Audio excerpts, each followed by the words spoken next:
Kapal Selangor, sebiji pemetik api biasa yang berada di bengkel motosikal pada pukul 4 petang 8 hari bulan dipercayai hilang tanpa dikesan. Berdasarkan keterangan saksi, pemetik api berwarna putih itu dimiliki oleh seorang mekanik yang berumur 25 tahun. Semasa tengah membagi motor, mekanik tersebut menetap pemetik api di atas meja kerja.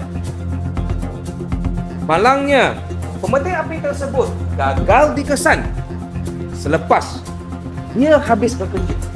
Siapa dalangnya? Ini bukan kali pertama tau. Dah banyak kali saya bawa letter masuk kerja, semua hilang. Saya berharap pihak berwajib boleh hentikan masalah ini.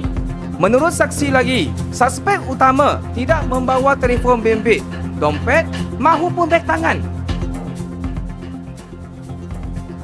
Keberadaan pemetik api putih tersebut belum dapat dikenal pasti sehingga saat ini. Tak ada sebarang petunjuk dapat dikesan. Rakan-rakan sekerjanya ini khawatir benda ini akan berlarutan dan tidak akan menemui pemetik api mereka semula. Mereka yakin pemetik api tersebut kini disembunyikan di tempat rahsia. Insiden ini bukan kali pertama dah. Hari-hari hilang pemetik api. Tak eloklah macam tu.